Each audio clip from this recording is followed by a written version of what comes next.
व्रत का जो नियम है वो एक ही नियम है जो शिव महापुराण के अंतर्गत है। सुबह पूजा की थाली लगाई है। 5 व्रतों का विधान है, छठा व्रत का विधान नहीं। कितने व्रत? 5। सुबह पूजन की थाली लगाई है। पूजा की थाली, अभिषेक का सामान सब लेकर आप मंदिर में जाइए। शिव मंदिर में जाकर बाबा का जल अभिषेक पूजन करिए जिस हिसाब से आप करते आए हो। पूजन की थाली में सामान उतना रखना जो शाम को भी आपके साथ चला जाए, अलग से नहीं रखना पड़े। अलग से केवल शाम को दिए रखो, जल रख लो थोड़ा सा, और बाकी का जो मिष्ठान आप तैयार करोगे बस वो, बाकी का चंदन नबीर गुलाल ये सब सुबह की थाली का रखिए, थोड़ा फल जो भी रख लो। सुबह पूजन करो बाबा का, निवेदन करो, घर आ जाओ, थाली को ढक कर रख दीजिए। शाम को जब जाओ कोई प्रसाद उतना ही बनाओ जितना भगवान के लिए बना रही हो। ये नहीं कि खीर ज्यादा बना ली तो आधी हम यहाँ ले जाएं और आधी घर के लिए छोड़ दें, नहीं, उतना ही बनाओ जितना भगवान के लिए जाएगा, जिसमें से 3 हिस्से हों। एक पात्र में भरकर ले जाओ, दोने ले जाओ, कटोरी ले जाओ, प्लेट ले जाओ, जो तुम्हारी मर्जी पड़े, कागज ले जाओ, जो तुम्हारा मन पड़े वो ले जाओ। 6 दिए लेकर जाओ, बाबा के मंदिर में जाकर पूजन अर्चना करो। शाम को अभिषेक नहीं करना है, केवल छींटा देना है। थोड़ा सा जल जो बचा हुआ है उसमें से थोड़ा थोड़ा छींटा देकर, जल का थोड़ा सा छींटा देकर पूजन आदि कर कर, जैसी पूजन सुबह करी वैसे ही भाव से पूजन करो। 5 दिए थाली में से नीचे रख दो, छठवा दिया भी नीचे उतार दो थाली में से। 5 दिए लगाना जब प्रसाद के 3 हिस्से पूरे कर दो, प्रसाद के 3 हिस्से रख दो नीचे, फिर दिए लगा दो 5। एक दिया उठाकर जिसको जलाया नहीं है वापिस अपनी थाली में रख दो। 5 दिए प्रज्वलित कर कर बाबा को निवेदन कर दो, बाबा आज मेरा पहला पशुपति व्रत है, इसको स्वीकार करना। दिल से बाबा इस कार्य के लिए मैंने करा है, इसको स्वीकार कर लेना। बहुत सुना बाबा पशुपति व्रत में कर रही हूं, मैं भी पूर्व में ना जाने कितनी योनियां ली होंगी, कौन सा मैंने बेकार कर्म करा होगा जो आज मुझे दुख भोगना पड़ रहा है। इस दुख को आप मिटा सकते हो क्योंकि आपका नाम पशुपति नाथ है। आप इसको मिटाइए, विनय करो, बाबा से विनती करो। एक दिया, एक प्रसाद का हिस्सा थाली में लेकर आ जाओ, बाबा को निवेदन कर कर, बाकी का वहां छोड़कर एक दिया, एक प्रसाद का हिस्सा लेकर आ जाए। एक दिया, एक प्रसाद का हिस्सा लाए, घर के अंदर प्रवेश करते समय सीधे हाथ की ओर बैठकर अपने घर की ओर मुख कर कर सीधे हाथ की ओर उस दिए को घर के बाहर प्रज्वलित कर दो। भगवान से विनती करो, भोलेनाथ आप मेरे घर में प्रवेश कर कर मेरा कार्य सिद्ध करें। बाबा को निवेदन कर कर अंदर जाइए।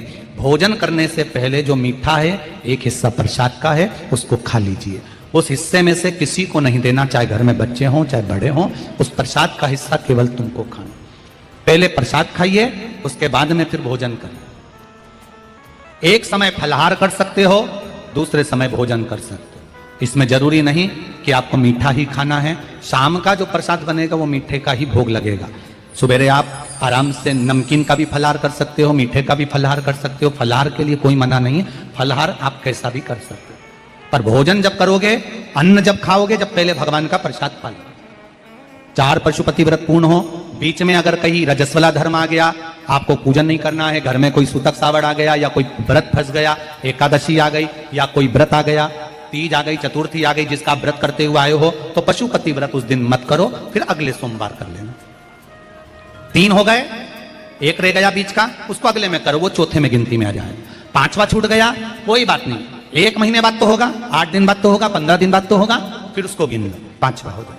महाराज ऐसे 5वां व्रत जब आए, 5वें व्रत के दिन शाम को जब पूजन करने जाओ, एक श्रीफल, कुछ रुपए, 11 रुपए आदि जो भी है, नारियल पर रखकर बाबा को विनय कर कर, बाबा आज मेरा पशुपति व्रत पूर्ण हो रहा है, आपकी कृपा हो, मेरी झोली भरना बाबा, विनती करो।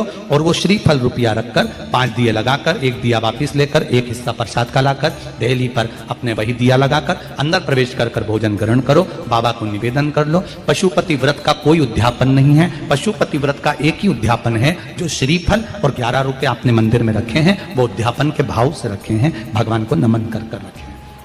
ये पशुपति व्रत।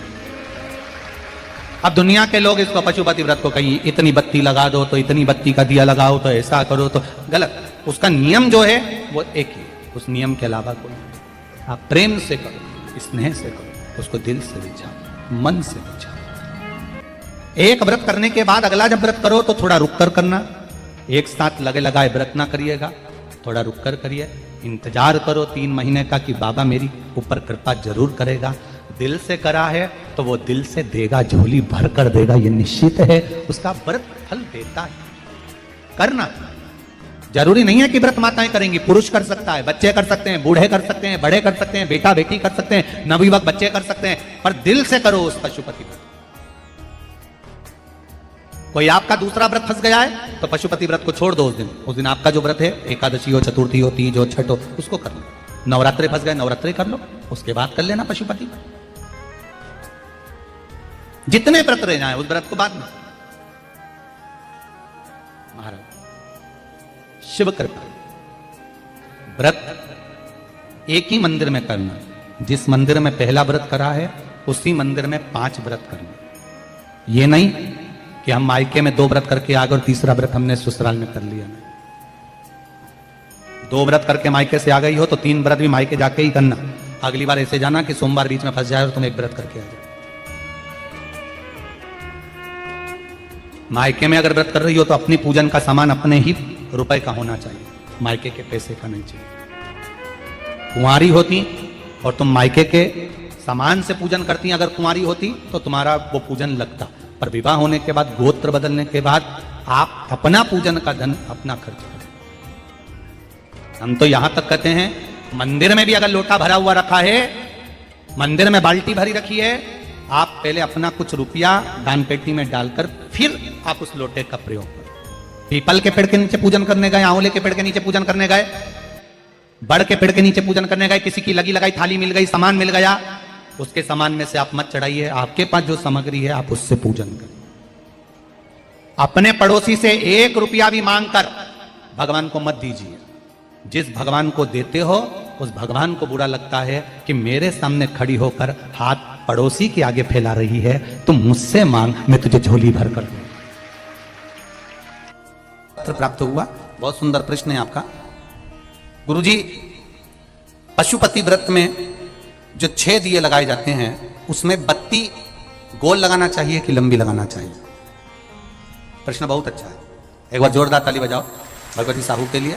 बहुत अच्छा प्रश्न है। हमने पहले भी कथा में कहा कि शंकर भगवान के मंदिर में पार्वती भी है, शिव भी है, दोनों विराजमान। आप दोनों तरह की बत्ती शंकर के मंदिर में लगा सकते हैं। जहां देवी के मंदिर में अकेली देवी होती है तो वहां पर फिर लंबी बत्ती का क्रम आ जाता है।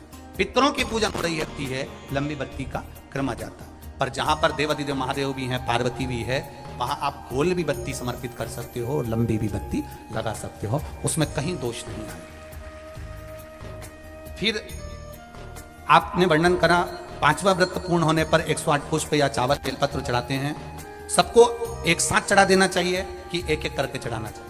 वैसे शास्त्र रीति के अनुसार पशुपति व्रत में जो 5वां सोमवार पूर्ण होगा और आप 108 अगर कोई वस्तु चढ़ा रहे हो तो एक एक कर श्री शिवाय नमस्तुभ्यम, श्री शिवाय नमस्तुभ्यम, एक एक कर चढ़ाना चाहिए। एक साथ हाथ में लिया और एक साथ नहीं चढ़ाना, एक एक कर समझ। बहुत अच्छा प्रश्न है। एक प्रश्न जो आपने किया था उसका उत्तर इस कथा में चल रहा है, नंदी वाला जो प्रश्न आपने तीसरा करा है उसका उत्तर इस कथा में चल रहा है।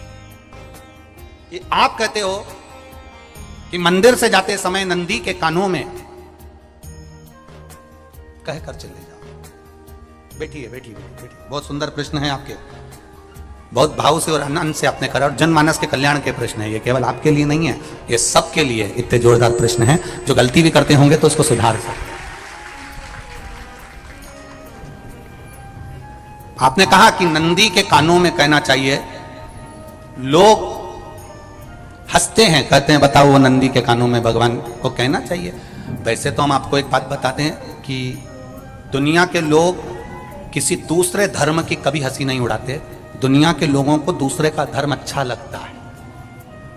दुनिया के लोग सबसे ज्यादा हंसी उड़ाते हैं तो हमारे सनातन धर्म की ही उड़ाते हैं और जी खुद उड़ाते हैं, दूसरा उड़ाने वाला नहीं होता।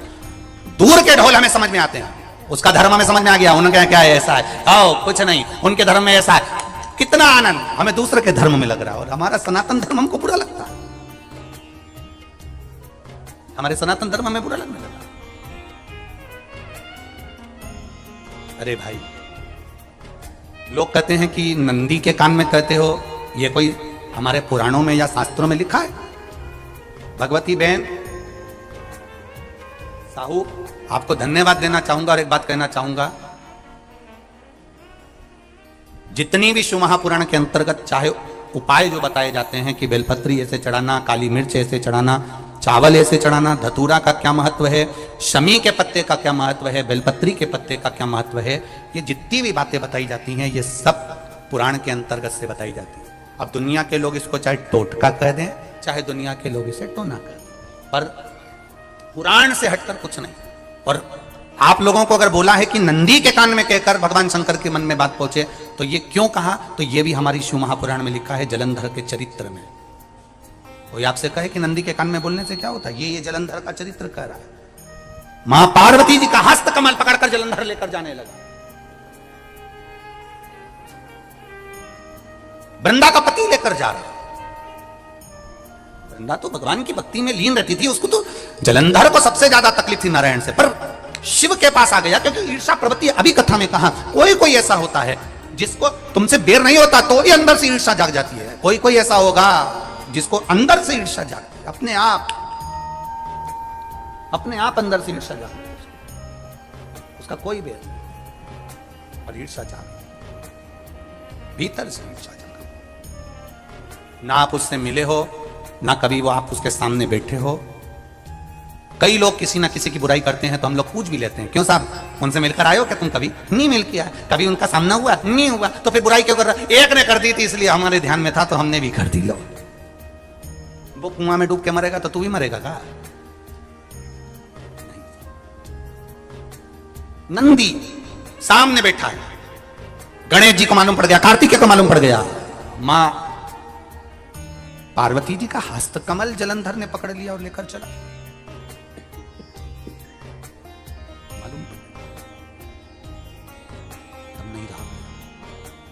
गणेश जी को क्रोध आ गया और गणेश जी महाराज आए, शिव जी को जगाने लगे। पिताजी पिताजी पिताजी कर कर जगाए। हो पिताजी, पिताजी उठिए,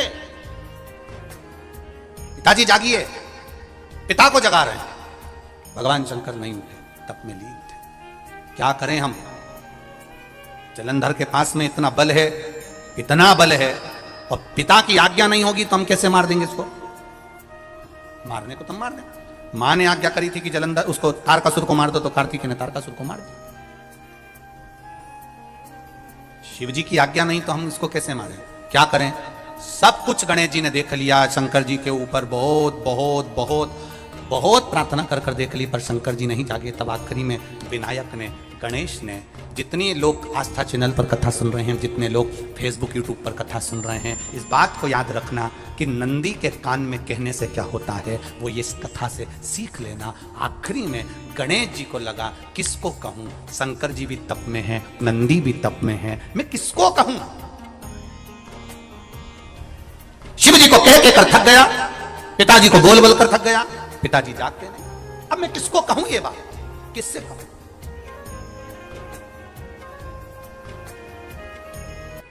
विनायक गए सीधे अब नंदी के पास में। नंदी भी तप में लीन थे, शंकर जी की ओर मुख था, शंकर जी की ओर मुख था। गए और जाकर तुरंत विनायक ने नंदी के कानों में जाकर कहा, नंदीश्वर,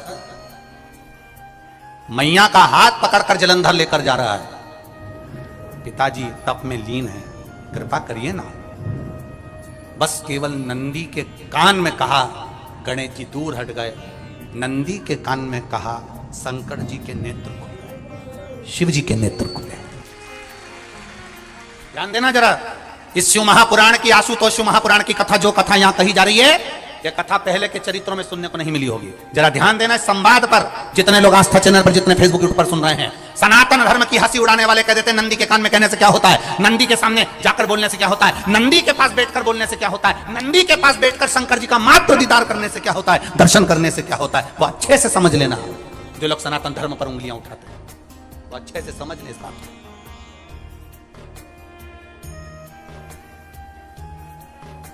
क्या होता है? नंदी तप में लीन, शिवजी तप में लीन, शिव नहीं उठ रहे। विनायक ने नंदी के कानों में जाकर कह दिया, नंदी के कान में जाकर कहा, नंदी के नेत्र नहीं खुले। नेत्र किसके खुले? जम के बोलो, महादेव के खुले, शिव जी के खुले।